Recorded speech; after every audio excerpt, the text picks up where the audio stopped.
Saya Anda setuju. Apa maksudmu itu beta-beta saya itu? Karena begitu memang. Karena buatan Al-Quran apa ini? Bismillahirrahmanirrahim. Alhamdulillahi Rabbil Alamin. Wah, apa nu bikin itu?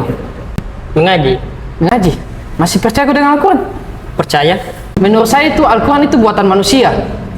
Contoh, saya kasih ke contoh nah. Sumpama kalau Al-Quran itu turun di negara Jepang, Al-Quran itu bahasa apa? Bahasa Jepang. Kalau Al-Quran itu turun di negara Cina, Al-Quran itu bahasa apa? Bahasa Cina. Sekarang Al-Quran itu bahasa Arab. Itu Al-Quran bahasa apa? Bahasa Arab. Berarti Al-Quran itu buatan manusia. Saya Anda setuju. Apa maksudmu itu beta-beta saya itu? Karena begitu memang. Karena buatan Al-Quran apa ini? Kenapa ini? Ini tadi katanya Al-Quran itu buatan manusia. Oh, Saya Anda setuju. dulu, tenang dulu. Apa? Slow dulu. Apa sebenarnya diskusinya ini? Ya tadi saya lagi ini Pelan-pelan dulu, jangan emosi dulu ya. Tenang. Apa ini? Dia Ustaz, dia mengaji. Saya bilang Al-Quran itu buatan manusia Ustaz, karena sudah bahasanya Arab. Kayak seandainya kalau Al-Quran itu turun di negara lain, mungkin bahasa lain. Cuman ini bahasa Arab, berarti ini Al-Quran buatan manusia Ustaz. Karangan orang Arab. Iya, kan orang Arab Ustaz. Kalau kita berbicara tentang Al-Quran itu dari mana? Memang hanya ada 3 kemungkinan. Yang pertama, karena dia berbahasa Arab, mungkin karangan orang Arab. Orang Arab. Tidak mungkin karangan orang Jepang toh? Orang Jepang nggak ngerti bahasa Arab. Tidak mungkin juga karangan orang Bugis, karena bahasa Al-Quran itu bukan berbahasa Bugis. Nah, yang kedua berasal dari Nabi Muhammad. Nah, ini kan sering dituduhkan oleh banyak orang. Orang-orang di luar Islam kan sering mengatakan, wah, Al-Quran itu hanyalah karangan Nabi Muhammad SAW. Kemungkinan yang ketiga, Al-Quran itu adalah kalamullah yang diturunkan oleh Allah kepada Rasulullah SAW. Karena kalau ada kitab, kan harus ada yang membawa kitab itu. Kan bukan Tuhan sendiri langsung membawa kitabnya kan? Harus ada yang membawa. Nah, itu yang membawa, itulah yang namanya utusan. Jadi hanya ada 3 kemungkinan ini. Kita urai yang pertama ya, karangan orang Arab. Nah, pada waktu turunnya Al-Quran itu sudah menantang orang-orang Arab jahiliyah. Nah, orang-orang Arab jahiliyah ini adalah orang yang paling mengerti tentang seluk-beluk sastra bahasa Arab. Itu sudah ditantang ya. Nah, tantangan itu kemudian tidak mampu dijawab oleh orang-orang Arab yang ahli sastra Arab. Karena dalam Al-Quran itu kan disebutkan wa in kuntum fi raibin, jika kalian itu ragu mimma nazzalna ala abdina, terhadap apa yang kami turunkan kepada hamba kami, berarti Nabi Muhammad ya, fa'tu bi suratin min mithli, datangkan satu surah yang semisal Al-Quran.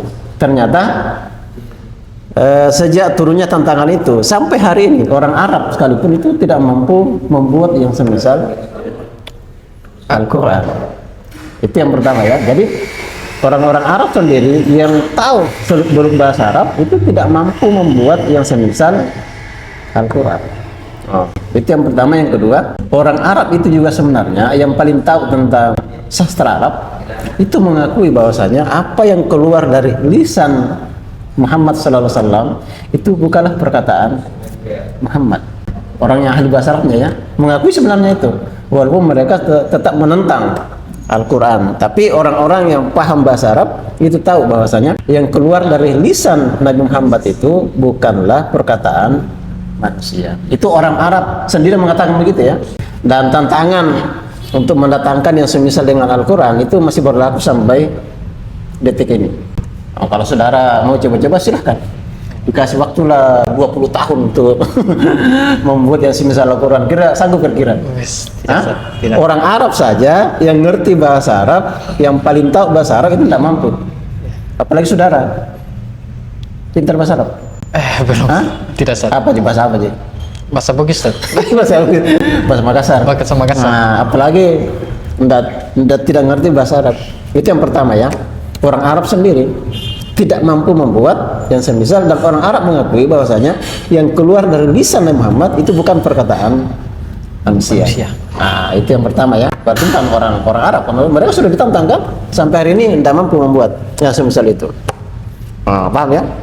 Berarti Al-Quran ini berasal dari mana, Ustaz? Nah, yang kedua kemungkinannya, karena kan ini turun di Arab ya. Ya, Yang kedua, tuduhan bahwasanya Al-Quran itu hanyalah karangan Nabi Muhammad. Nabi Muhammad. Nabi Muhammad kan orang Arab juga. Ya, Yang fasih juga bahasa Arab. Berarti kena tantangan juga kan.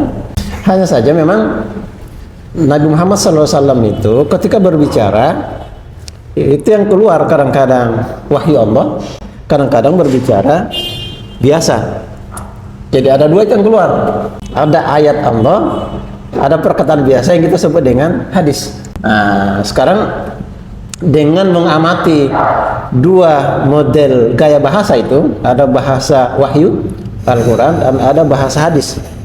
Ternyata yang mengerti seluk-beluk bahasa Arab, ya itu yang memahami bahasanya, itu sangat berbeda antara wahyu dan perkataan biasa yang keluar dari satu lisan, yaitu lisannya Nabi Muhammad SAW. Jadi ada dua gaya bahasa yang sangat berbeda, padahal keluar dari lisan yang sama.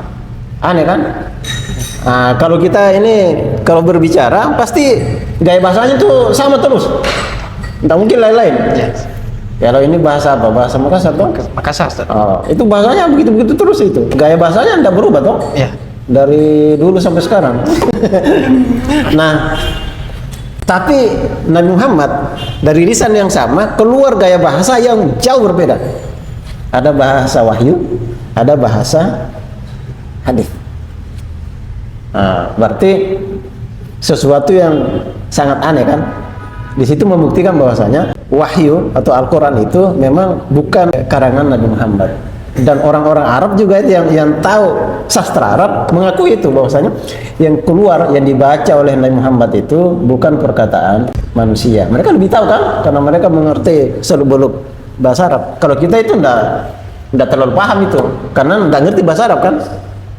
Jadi kemungkinannya itu hanya memang yang terakhir. Al-Quran itu adalah kalamullah, firman Allah yang diturunkan kepada Nabi Muhammad SAW, dan untuk menjadi pedoman seluruh manusia. Itu saja kemungkinannya.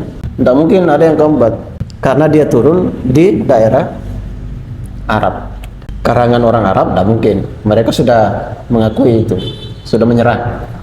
Karangan Muhammad bukan juga. Orang Arab juga yang paling mengerti bahasa Arab tahu bahwasanya yang keluar dari lisan Nabi Muhammad itu adalah wahyu. Nah, berarti tinggal yang ketiga. Al-Quran itu adalah kalam Allah, firman Allah Subhanahu wa ta'ala. Tidak ada lagi alternatif yang lain. Kalau ada yang masih ragu, silahkan buat yang semisal dengan Al-Quran. Mau dicoba-coba? tidak, Ustaz. Hah? Tidak, Ustaz. Yang mana? Sudah percaya Al-Quran itu wahyu dari Allah? Ya, Ustaz. Kalamullah? Kalau mau, Ustaz. Oke, kalau begitu sah ya? Ya, Ustaz. Alhamdulillah rabbil alamin. Ya, baca lagi ya. Jangan berkelahi gara-gara begini ya. Makanya Hah? Oke. kasih bagaimana, Kak? Pintar mengaji kan? Ya sudah.